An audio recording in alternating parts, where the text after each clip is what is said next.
After a solid week of poker in Vegas, we're back in Texas for some wild 1-2 action. And I don't want to spoil it, but we make a series of soul reads in two of our biggest pots of the day to the point that we end up driving the player on our right to find a new table. We buy in for the max of $300 and grab a seat. As we sit down, we're dealt into a PLO double board bomb pot, which happens once on every dealer rotation, so every 30 minutes. Everyone pays $3 and action goes straight to the flops. I can barely even get the camera set up in time to catch the start of the hand. We've got King Queen 9-8 with clubs and we're first to act. The flop comes down 3 Jack Queen Rainbow on top and Jack Ace 10 with 2 spades on bottom. So we flop top pair and a gut shot to the dumb end of the straight on the top board and the absolute nuts with Broadway on the bottom. I lead out for $20 and we end up getting 4 callers, which is not at all uncommon for these bomb pot hands. The 5 of us head of the turn, which brings the 5 of diamonds on top and the deuce of clubs on the bottom. So nothing changes for us in terms of our hand strength. We're really just hoping to find the right balance between charging opponents and keeping at least 4 players in the hand in case we're chopping on the bottom, which would result in us being quartered. I make it $75. The player on the left folds and only 2 of the other players call behind. The river brings the deuce of hearts on top and the 5 of hearts on bottom. I think we could check or bet here. We've got the nuts on bottom, but at this point, if we're getting quartered, there are only 3 players in the pot, meaning this would be a losing bet. On the other hand, no one has indicated that they have the nuts at any point by raising, so I think we can go for some value here. With that, I bet a bit on the smaller side for $100. We just get 1 call, and it's time for showdown. I got the nuts on bottom and just a pair on top. Alright, Broadway and Queens for the king, yeah.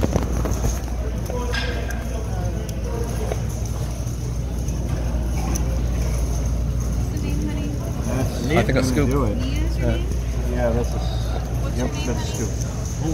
Somehow, our opponent was hoping his 2 pair on bottom was good, and his 1 pair on top is worse than ours.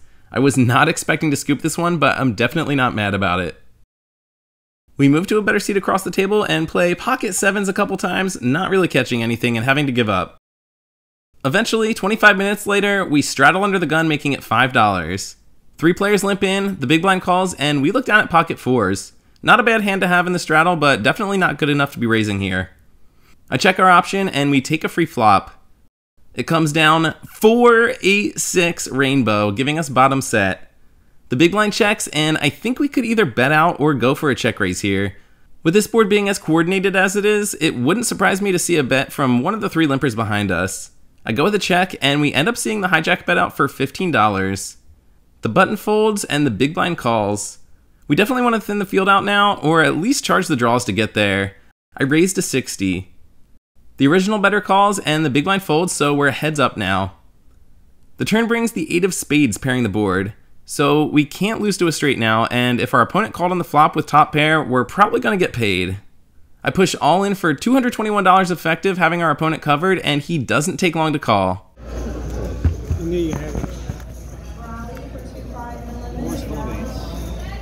He shows ace-8 offsuit for top pair on the flop, and we scoop a massive pot. Later that orbit, I put out $2 thinking we're the big blind, but the big blind just hadn't put out his chips yet, and I'm actually first to act. So I call unintentionally, but it's not the worst hand to have when we see that we've got a suited queen here. The cutoff limps, the small blind calls, and the big blind checks, so we've got 5 players to the flop. And we get a surprisingly good flop as it comes down Queen 9 deuce with 2 hearts, giving us top pair along with the Queen high flush draw. Both blinds check and I lead for $10. Just the small blind calls, so we're heads up to the turn now when it bricks out with the deuce of spades. Our opponent leads out now for $25. I don't really think there's any value in raising here. If we're behind, then we have outs to catch up and we're not getting any hands that beat us to fold, so I put in the chips to call. Unfortunately, the river doesn't help us either as it pairs the board with the 9 of clubs. We miss our flush and our opponent leads into us again for $70. It's really hard to imagine we're ahead here even with top pair. Our kicker doesn't even play, so just about any other top pair holding has us beat. Despite this looking like a great hand on the flop, I really think we've just got to lay this one down. The very next hand, we've got pocket 8s in the big blind. The first player raises to $10, 3 players call, and we make the call too. I check dark, and the 5 of us head to a flop that looks like it might favor us as it comes down 5-9-6 rainbow. So we've got second pair along with a gut shot. The original raiser checks, and the next player bets out for $35. The hijack folds, and the button makes the call. We make the call too, and the last player folds, so the three of us head to the turn. The turn brings the 3 of clubs, which shouldn't change anything. I check once more, and the next player makes it $65. The button calls, and given the action, I'm pretty sure we're behind. I throw our hand in, but let's see what happens. The river brings an offsuit deuce, meaning that anyone holding a 4 in their hand has a straight now. The first player goes all in for his last $135 or so, and the button eventually makes the call. We see ace-6 offsuit for just a pair of 6s, and the other player flips over 9-6 offsuit for top 2 pair. Interesting hand to see with the winner, but either way, we were behind the whole way and made the right fold. 2 hands later, we're in another PLO double board bomb pot. We've got 6-4-3-3 with clubs on the button and 8 of us to the flop. It comes down 5-8-6 rainbow on top and 5-10-9 with 2 clubs on bottom, so we've just got second pair and a bad straight draw on top and a pretty bad flush draw on bottom. Action checks to us, and I'm happy to check this one back.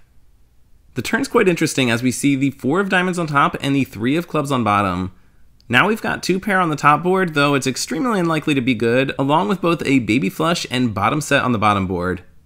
Action checks all the way around to us again, and there's a small chance our hand is good on bottom, so I put out a bet of $20. We slim the field by half, getting 3 callers. The river shouldn't change anything as it brings the 10 of clubs and the 8 of diamonds. The first player now leads for $40. Just one of the other 2 players call, and I don't think we can fold here at this point. I put in the chips to call with our flush. The first player shows King Jack 7-6 for a straight on both boards, and the second player shows Queen 10 7-4 for the same straight on top and top pair on bottom. Our flush ends up being good for half the pot. Our stack dwindles by about $90 over the next hour as we don't pick up much in terms of hands. We raise a few times and see a handful of flops, but nothing's really connecting. Finally, we pick up Queen 10 offsuit in the +1 position. We're short-handed, meaning we can open our range a bit more, but I admittedly get a little too loose here after being mostly card dead over the course of the past hour. I raise it up to $7, and we get 3 callers. The 4 of us head to the flop, which comes down 10-7-4 with 2 clubs, giving us top pair with an okay kicker. Both blinds check, and I c-bet for $16. Just the player behind us calls, and we're heads up now. The turn brings the 5 of clubs, which gives us a backdoor club draw as well. Still, our hand isn't too strong on this board, and I think check calling is preferable over betting outright so as to not bloat the pot. Our opponent bets half pot for $30, and we make the call as intended. The river brings an offsuit ace, so we miss our draw, and this board is pretty wet now. I check with the idea that we can call some small bets with our top pair and probably fold to a healthy sized bet. He ends up checking back right away though, and he shows pocket 4s for bottom set on the flop. He definitely could have charged us more along the way here, so we got off pretty cheaply, all things considered. Immediately following this hand, we have what I consider to be the most interesting hand of the session. I straddle to $5, and we see 3 limps. The big blind on our right raises to $25, and we look down at ace-4. It's not suited, but we've got position on the razor, we're both pretty deep, and it's a hand that I can figure out where we stand post-flop. With that, I go ahead and make the call. The first 2 limpers fold, and the button makes the call, so we end up with 3 of us heading to the flop. It comes down deuce-5 deuce rainbow. This is a board that generally should favor the pre-flop raiser in this spot, and I'm not surprised to see him c-bet here. He makes it $40, and with our gut shot and ace high, I go ahead and make the call. If we catch a miracle turn, we can definitely stack our opponent if he's got an overpair here. The third player folds, and we're heads up now. The turn is a real interesting card as it brings the 4 of clubs. We've now paired up with the board, though it's obviously not the card we wanted to see. Our gut shot draw doesn't carry much weight now since any ace would make the same straight, though we are ahead of 2 overcards at this point. Our opponent continues the story, making it $75. I double check our hand, and after thinking on it a bit, I get to thinking that this still isn't the worst card to continue the story if he is holding an ace, and I think we can call once more. The river brings an offsuit 5, so now the board is double paired. And almost immediately, he overbets the pot, pushing all in for $363 effective. This quick action smells like a bluff. I've found that generally players at these stakes will have timing tells in spots like these that try to get you to think the opposite of whatever they're holding. If his hand was that strong and he actually somehow had a boat here, or even if he had aces, I'd expect him to feign thinking a bit longer to make his hand look weaker. If his hand was weak, but he wanted to represent strength, I'd expect him to act quickly with his bet, just like he ended up doing here. After getting a count and having time to think through the action and his timing on this river bet, I really feel like our hand is good here. Alright, I'll donate. Alright, call. He shows queen 10 suited in hearts for no pair, and our read on the situation was right. We take down an over 500 big blind pot for $1,042. 3 hands later, we look down at king 10 offsuit in the button. It folds to us, and I make it $12. Just the big blind calls, and we're heads up to the flop. It comes down queen deuce jack rainbow, giving us an open ender. I'm intending to c-bet here, but our opponent leads into us for $30.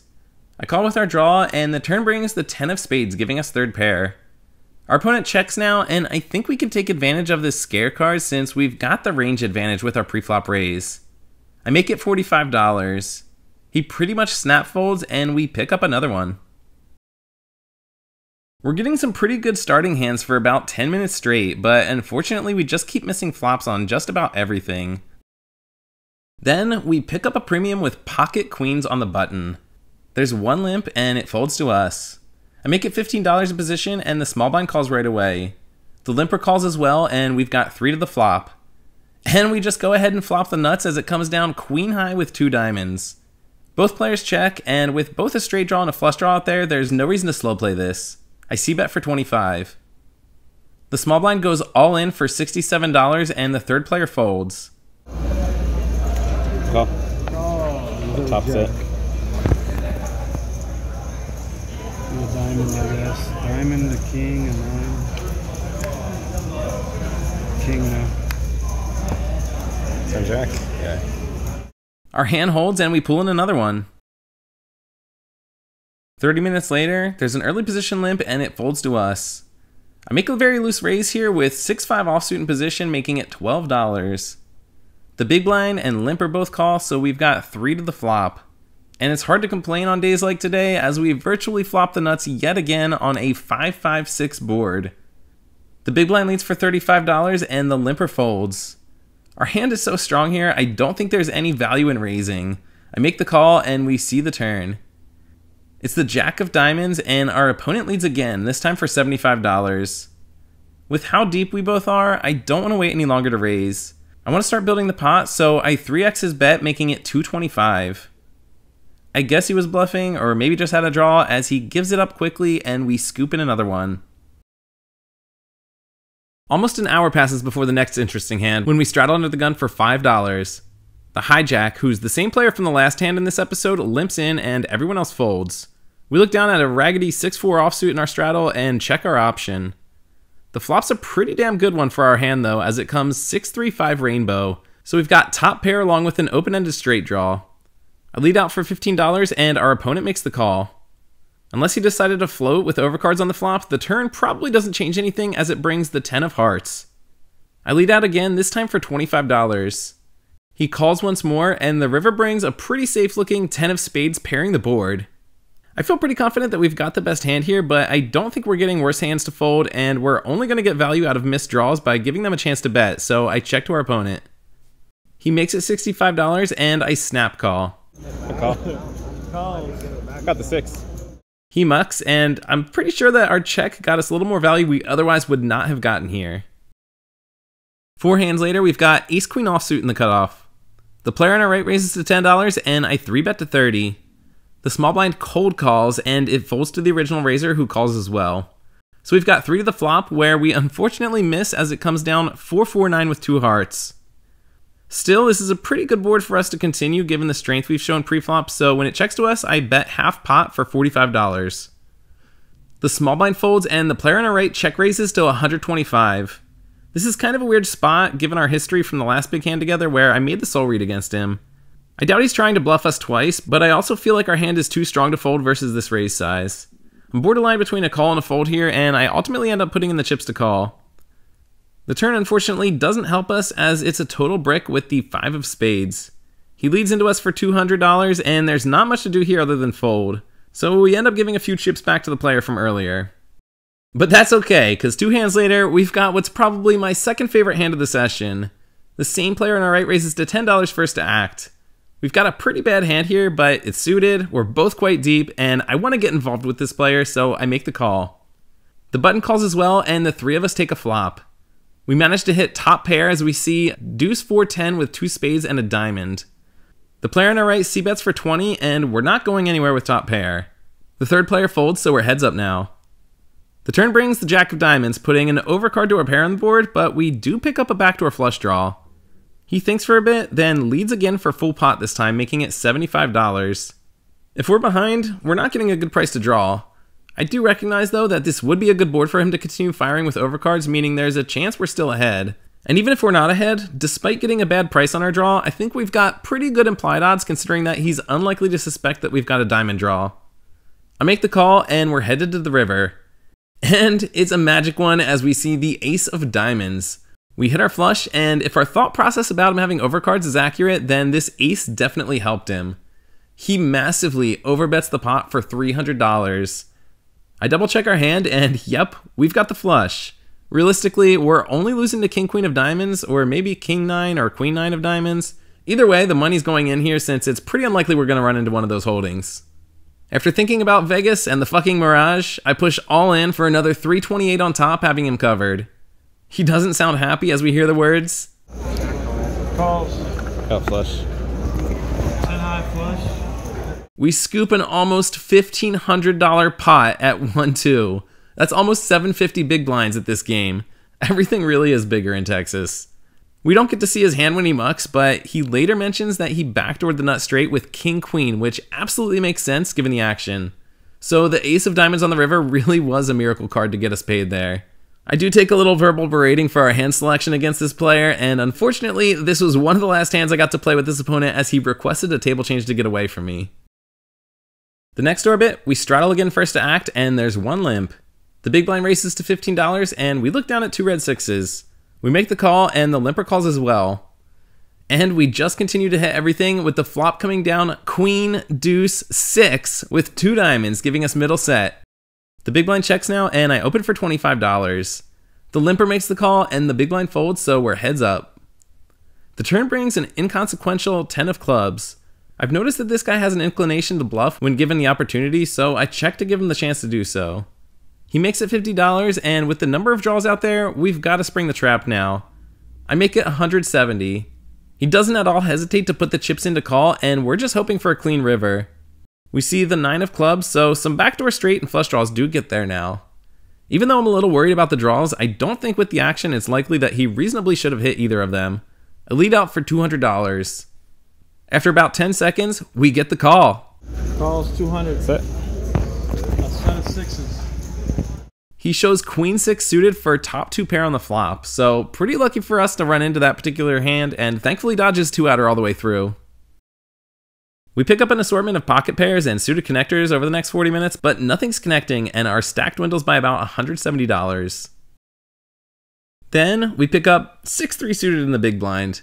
The first player raises to 10 and both the +2 and cutoff call. I love playing these low suited hands for small raises since you're likely to get paid if you hit a monster multi-way, and I make the call. The flop is 5 king 4 with 2 hearts, so we pick up an open-ended straight draw. I check and the original raiser checks as well. The +2 player, who I mentioned earlier likes to bluff, probably way too often when checked to, bets out for 30. The cutoff calls, and we're getting a good price to hit our draw, so I put in the chips as well. The original raiser folds, so we're down to 3 for the turn. We see the 3 of hearts, so we pick up bottom pair, but this is definitely not the card we were hoping for. The flush comes in, and we're obviously behind any bigger pair. Our draw is also a lot more opaque now, meaning it would be harder to get paid even if we did hit on the river. I check again, and +2 continues the story with a bet of $40. The button immediately goes all in for $170, and our decision is easy. I throw our hand away. Another half hour passes before we pick up king 6 suited under the gun. I limp in since a lot of limps have been getting through, and I feel like we've got a better post-flop game than most of the players at this table. The +1 raises to 20, and the hijack calls behind. It folds back to us, and I put in the chips to call. I check dark, and the flop comes down king 8-10 rainbow, giving us top pair. The original raiser c-bets for 35, and a loose player behind him calls. Despite the call in between, we've got top pair, and I overcall as well. There might be an argument for raising here to try to fold out or charge any draws, but given that it's a rainbow board, there's really only some straight draws out there, and I don't want to bloat the pot when we've got a weak kicker. I just make the call instead. The turn's not really what we're hoping for, as it pairs the board with the 10 of clubs. I check again, and it checks to the guy who likes to bluff, who makes it $60. Knowing his propensity to bluff, I don't think we can fold here. I do think we're ahead of the pre-flop raiser though, so probably no need to worry about him being behind us either. I put in the chips to call. As expected, the pre-flop raiser folds, and we're heads up now. The river's a total brick with the 3 of diamonds. I check again, and we see another bet of $100 this time. 100 straight.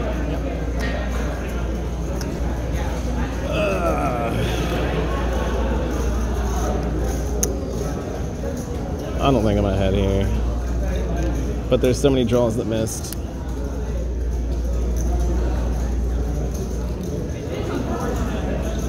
All right. Nice hand. So this opponent being a bluffy player definitely paid off for him in this spot, since it's hard to give him credit when he's always betting at missed draws. Unfortunately, we end up giving back some of the chips that we won against him earlier. The very next hand, we look down at pocket kings in the big blind. The first player to act raises to $15, and our opponent from the last hand 3-bets to 40. It folds to us, and we're out of position to both of these players with our premium pair. I also expect that we'll probably get called with any 2 cards here if we make too small of a bet versus this guy. With that in mind, I end up making a 5x raise to $200.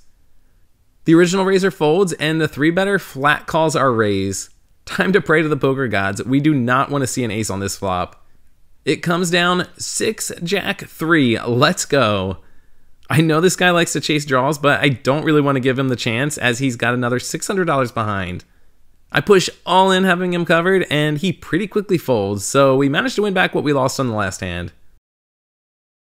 3 hands later, we've got ace-10 offsuit in the cutoff. There's a $5 straddle, and the +2 player raises to 15. In retrospect, I think we should either 3-bet or fold this hand, but I end up going with the call here. The big blind is straddle call as well, and we've got 4 to the flop. It comes down 6 ace king with 2 spades, so we flop top pair with an okay kicker. The big blind checks, and the straddle leads out for $15. The original raiser calls, and given the line, I think we should be raising here to protect our hand against draws. I make it 60. The big blind gets out of the way, and it's back on the straddle. I'm actually pretty surprised here as he makes a massive 3-bet to $400 with another $400 behind. I highly doubt he's got a draw here given the raise size and the fact he's 3-betting at all. I'm thinking either pocket 6s or maybe ace-6. In either case, our ace doesn't seem to be good, and I throw our hand away. He flashes an ace, which doesn't tell us much other than the fact that he wasn't on a draw, but given his confidence in betting, I'm expecting him to show up with 2 pair here most of the time. 25 minutes later, we've got the very last hand of the night. We straddle under the gun to $5, it folds to the hijack who raises to 15, and the big blind 3-bets to 60. We look down at pocket 10s in our straddle. Ugh, this is a tough spot. I haven't seen the player on our right get out of line, so I don't like re-raising here. I think we've either got to call and hope to hit a favorable flop to continue, or fold and get out of the way. I don't really like either option here, though in retrospect, I think I like folding simply because I haven't seen this opponent get out of line like I said. Granted, he hasn't been playing at this table for too long. In the moment though, I end up going with a call. The original raiser calls as well, and we've got 3 players to the flop. It comes down 4-8-7 with 2 clubs. The big blind leads out for $75. Even though we've got an overpair, I really feel like we're behind here. Alright, I fold. Pretty late now, huh? Yeah. One double up. That's fine. The cutoff pushes all in, and the big blind snap calls. They opt to run it twice, and the cutoff flips up pocket 8s for top set on the flop. We see the big blind's got pocket kings, and we were behind the whole way. We made a good laydown on the flop, though we could have saved a little more by getting rid of our hand earlier.